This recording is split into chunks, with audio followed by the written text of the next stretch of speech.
प्यारे दोस्तों, set one सामाजिक विज्ञान का सॉल्यूशन देख रहे हैं।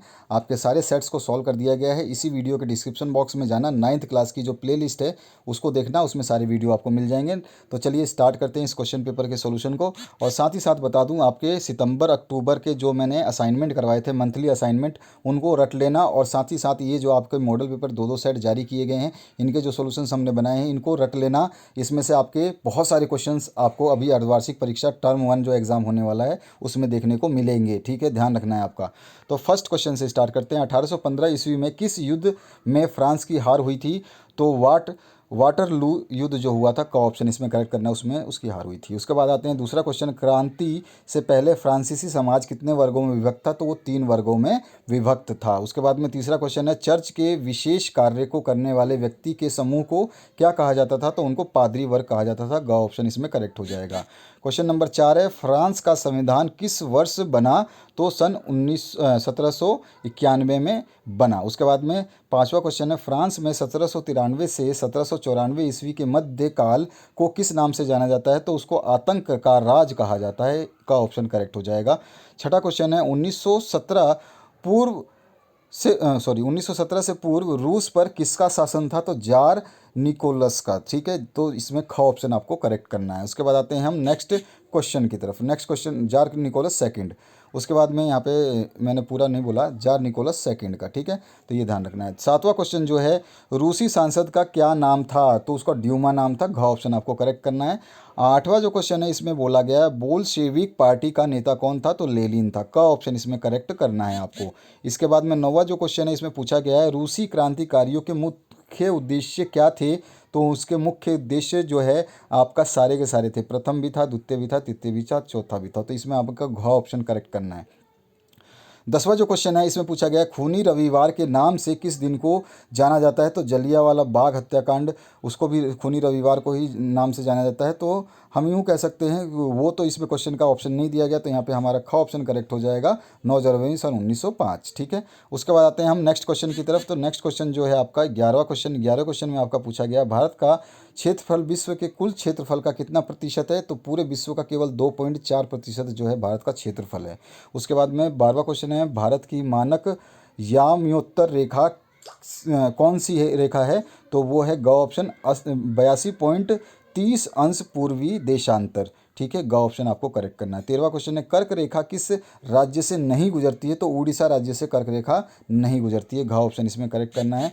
14 नंबर क्वेश्चन है कि विश्व का सबसे ऊंचा शिखर माउंट एवरेस्ट किस देश में स्थित है? तो वो नेपाल देश में स्थित है। 15वां क्वेश्चन है, एक स्थलीय भाग जो 3 ओर समुद्र से घिरा है उसको प्रायद्वीप कहा जाता है। ठीक है, यहाँ पर ये इसका ग ऑप्शन होगा।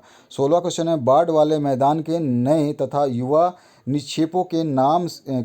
निक्षेपों को किस नाम से जाना जाता है? तो उसको हम खादर बोलते हैं। ग ऑप्शन इसमें करेक्ट हो जाएगा। उसके बाद में 17 नंबर जो क्वेश्चन है, इसमें क्या पूछा गया है, गोवा के दक्षिण में स्थित पश्चिम तटीय पट्टी को किस नाम से जाना जाता है? उसको कोकण बोलते हैं, कोकण पट्टी।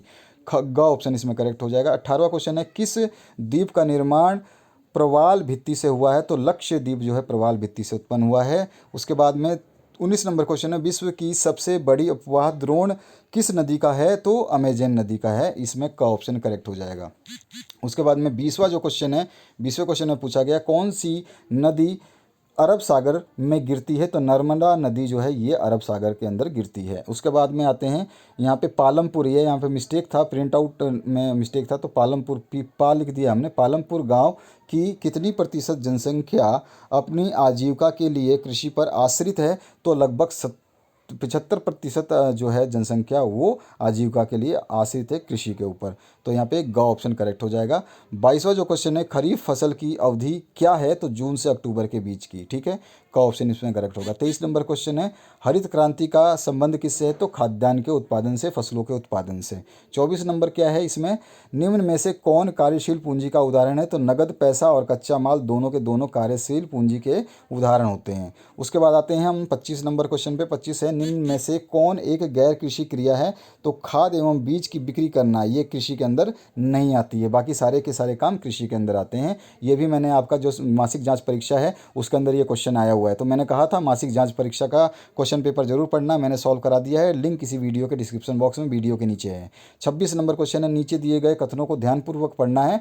कथन आपको दिया गया है, जब मानव संसाधन को शिक्षा तथा स्वास्थ्य के द्वारा विकसित किया जाता है तब इसे मानव पूंजी का निर्माण कहते हैं। और कथन दूसरा है, मानव पूंजी में निवेश भौतिक पूंजी की भांति ही प्रतिफल प्रदान करता है। तो क्या ये कथन दोनों सही हैं या गलत हैं या कोई एक गलत है? तो इसमें ग ऑप्शन करेक्ट होगा, कथन 1 और 2 दोनों ही सही हैं। इसके बाद आते हैं हम क्वेश्चन नंबर 27 पे, किस प्रकार की जनसंख्या अर्थव्यवस्था की परिसंपत्ति है? तो शिक्षित एवं स्वास्थ्य जनसंख्या उसकी परिसंपत्ति है। उसके बाद में 28 नंबर है, नीचे दिए कथनों में से कौन सा कथन जो है बेरोजगारी को सही तरीके से परिभाषित नहीं करता? तो हम कथन जब पढ़ेंगे तो इसमें से एक ही डेफिनेशन जो है गलत है। बेरोजगारी कौन सी नहीं होती है? जब प्रचलित मजदूरी की दर पर काम करने के इच्छुक व्यक्ति रोजगार नहीं मिलता। ठीक है, जो आपका इच्छुक व्यक्ति है उसको जो है प्रचलित मजदूरी पे अगर रोजगार नहीं मिलता तो ये डेफिनेशन जो है बेरोजगारी की नहीं होती है। उसके बाद आते हैं 29 नंबर क्वेश्चन पे। 29 नंबर में पूछा गया आपसे, प्राथमिक शिक्षा में नामांकन के लिए कौन से कार्यक्रम चलाए गए थे? तो सेतु पाठ्यक्रम भी चलाया गया था और आपका स्कूल लॉटो शिविर भी चलाया गया था। तो क और ख दोनों चलाए गए थे, ग ऑप्शन करेक्ट हो जाएगा। 30वां क्वेश्चन है, मौसमी बेरोजगारी से क्या तात्पर्य है? तो जब वर्ष के कुछ महीनों तक रोजगार प्राप्त नहीं होता तो उस तरह की बेरोजगारी को मौसमी बेरोजगारी कहते हैं। जैसे कि गन्ने का जूस गर्मियों में मिलेगा, सर्दियों में नहीं मिलेगा, तो वो मौसमी बेरोजगारी हो गई। समझने के लिए इतना काफ़ी है। 31 नंबर जो क्वेश्चन है, लोकतंत्र का शाब्दिक अर्थ क्या है? तो लोकतंत्र का मतलब लोक की बात हो रही है तो यहाँ पे लोगों का शासन है, तो ग ऑप्शन करेक्ट हो जाएगा, लोगों का शासन। 32 नंबर क्वेश्चन है, इसमें से कौन लोकतंत्र की विशेषता नहीं है? लोकतंत्र की विशेषता ये नहीं है कि एक ही राजनीतिक दल का शासन हो, कोई भी राजनीतिक दल शासन में आ सकती है। ख ऑप्शन इसमें गलत है। 33 नंबर क्वेश्चन जो है, इनमें से कौन सा कथन गलत है ये आपको बताना है। तो ग वाला ऑप्शन गलत है, जिसमें लोकतंत्र शासन का एक रूप है जिसमें वंशानुगत शासक द्वारा शासन चलाया जाता है, वंश द्वारा नहीं चलाया जाता है। ये नहीं कि प्राइम मिनिस्टर का बेटा प्राइम मिनिस्टर बनेगा, ये ऐसा लोकतंत्र में नहीं होता है। पहले था कि राजा के बेटे राजा बनते थे, लेकिन अब लोकतंत्र है, लोगों का राज चलता है, जो चाहे जिसके अंदर क्षमता है वो बन सकता है। 34 नंबर क्वेश्चन है, इनमें से कौन सा तर्क लोकतंत्र के पक्ष में अच्छा नहीं है? तो घ ऑप्शन इसमें सही है, लोकतंत्र नागरिकों का सम्मान नहीं बढ़ाता, ये गलत है। लोकतंत्र में नागरिकों का सम्मान रखा गया है। ठीक है, इसके बाद आते हैं 35 नंबर क्वेश्चन में। 35 नंबर क्वेश्चन है, पाकिस्तान में जनरल परवेज मुशर्रफ ने कब सैनिक तख्ता पलट की अगुवाई की थी? तो सन 1999 में की थी। घ ऑप्शन इसमें करेक्ट हो जाएगा। 36 नंबर क्वेश्चन है, दक्षिण अफ्रीका कब स्वतंत्र हुआ था? तो ये क्वेश्चन इंपॉर्टेंट रहेगा, 1994 में। उसके बाद में नेक्स्ट जो क्वेश्चन है, इसमें पूछा गया रंग भेद नीति इनमें से किस देश में हुई थी? तो ये भी आपका प्रचलित किस में हुआ था? जो है दक्षिण अफ्रीका में। उसके बाद में भारतीय संविधान सभा में सदस्यों की कितनी संख्या है? तो 299 सदस्यों की संख्या है। ग ऑप्शन करेक्ट हो जाएगा। 39 नंबर क्वेश्चन जो है, इसमें पूछा गया लोकतांत्रिक संविधान में इनमें से कौन सा प्रावधान नहीं रहता है? तो शासक का प्रमुख नाम जो है उसका प्रावधान नहीं रहता है। उसके बाद में 40 नंबर जो क्वेश्चन है, भारतीय संविधान सभा ने किस दिन अपना काम पूरा कर लिया था?